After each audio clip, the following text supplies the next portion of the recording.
Welcome back to the channel. So I had some stuff I had been thinking about that was on my mind, and it was really about knowledge and wisdom. And I was like, going down the lines of, I always feel like I'm doing myself a service when I'm trying to learn something and being open-minded and trying to, learn new skills or whatever.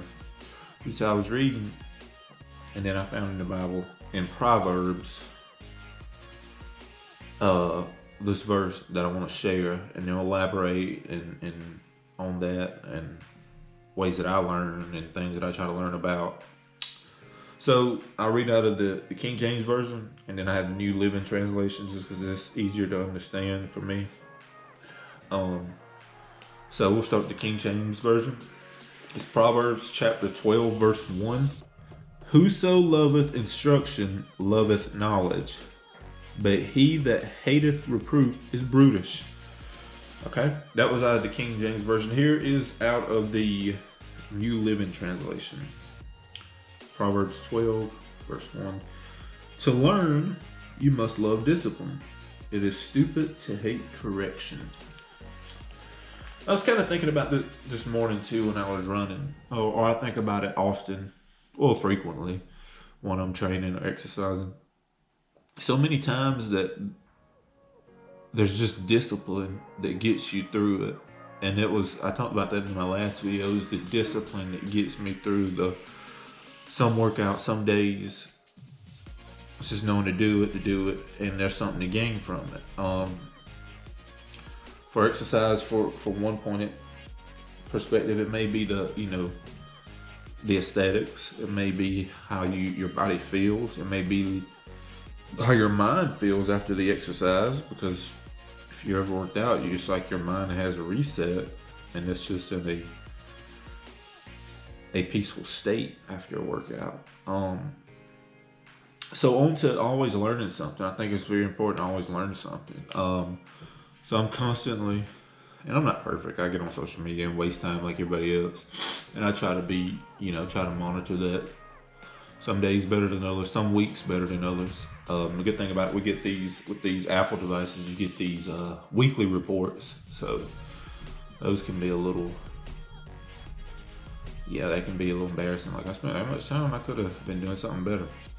So what 3 ways I was gonna share that I get a lot of information, and this is just information that helps me stay open-minded. Because I find a lot of different things interesting, and I like to hear different people and different stuff. So first, I'm a big Joe Rogan fan. I listen to a lot of Joe Rogan because he has a bunch of different people from different walks of life, different perspectives on his podcast.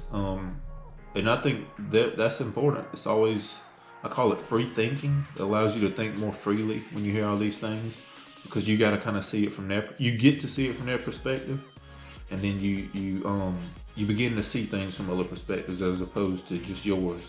And if you really want to understand something, I was thinking about this earlier, it's best to see it through the lens of other people, because you're gonna see it through yours. But someone who opposes what you think, it's kind of good to sit back and think, okay, so if I was them, they like this. Why do they like it? What's making them interested in it? And so you'll begin to be open-minded and think more freely. So, huge podcast fan, listen to Joe Rogan a lot. Another podcast, which I haven't listened to a lot lately, is Huberman Labs. He's a professor. I think he studies or he teaches something with neuroscience. Really smart. He's been on Joe Rogan's podcast a few times. And one of my favorite podcasts, just because of the nature of work I do, is the effects of alcohol on the brain. And as you can tell, I'm just kind of open-minded with the things I put in my mind. So he had one on on marijuana. He's had it on dopamine, all kind of hormones and stuff. Exercise, fat loss, cold shock therapy, heat therapy, or whatever it's called. And so back to the verses, To learn, you must love discipline. I find my discipline and I extract it out of my life and make the most out of it through fitness, mostly running. It is stupid to hate correction.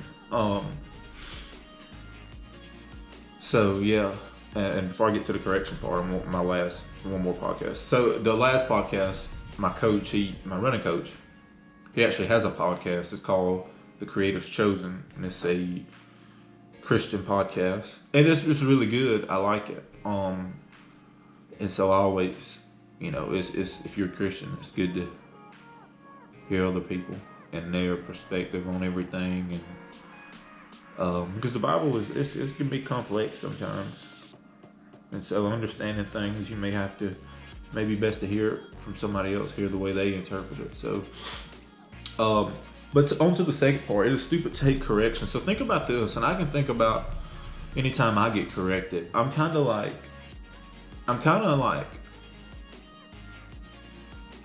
in a way against it. Not all the time, because I've worked on it for some time to be receptive to criticism, constructive criticism, everything, because it can be a learning experience. Which is the point of this video, learning. When someone's trying to correct you, you just try to make the most of it. They may have your best interest in mind. They may not. They may just be wanting to take that opportunity. But you got to look at it from, how do I gain the most? What do I gain the most? And how do I gain it? By listening. I'm always listening to people. If they got something to say, it may not be worth the time I give them. But, you do it. So don't hate correction. Always try to learn something. And I thought that was very interesting. Just from the, this book, it's like guidance for life, and it's got everything in it. And I find that interesting that, it even commands us to always learn and be wise and seek wisdom. So yeah, that's it for today's video. If you like it, keep coming back. If not, then I hope you find what you like, and we'll see you in the next one.